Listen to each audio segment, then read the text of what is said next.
Today I'm going to talk about deaf-blind people and the top things that you're not supposed to do, as well as the top things that you are supposed to do with deaf-blind people. So I'm going to explain. The first thing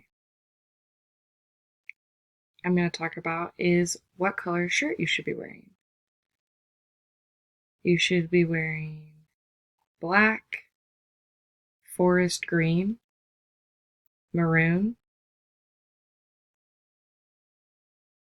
navy blue,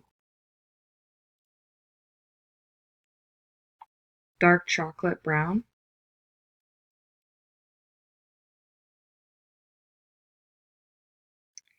if you have dark skin, a color shirt you could wear is baby blue, gray, or white. Another thing is you want to make sure that you keep your hands clean. Always bring sanitizer with you.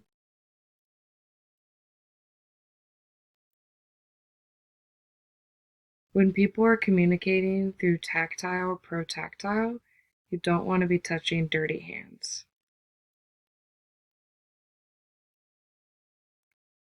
For deaf-blind communication, it's best to let the deaf-blind person know that you want to communicate with, have a conversation with them after they finish talking to someone.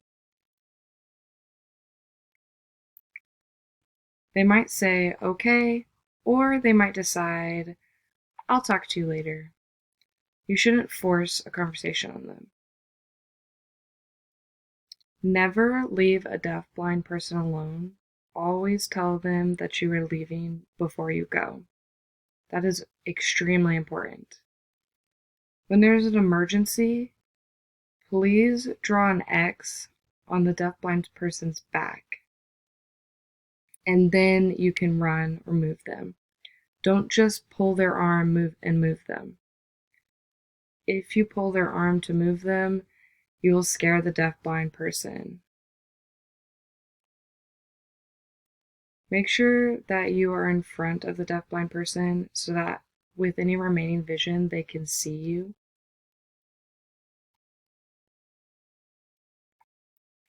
And ask them questions about how you need to sit.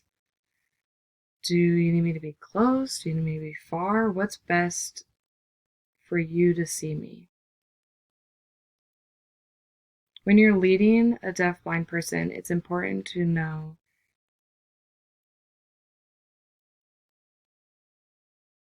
that you explain the area. For example, if you're going to lead me around a restaurant, you're going to explain the area. Also, if you want to tell the deaf-blind person where to sit, you're going to tell them with protactile or tactile, and then take their hand and lead it to the back of the chair.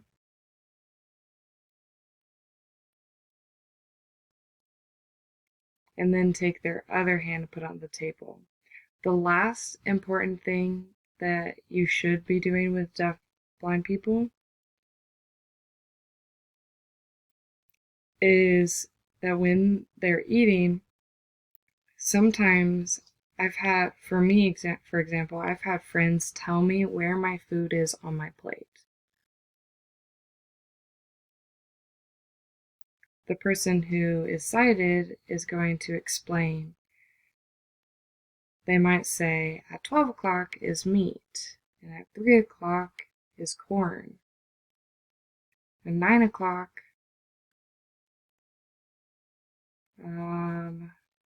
is bread. And it explains all the different food that's on the plate as if it's a clock. That way, a fully deaf-blind person can know where the food is on their plate.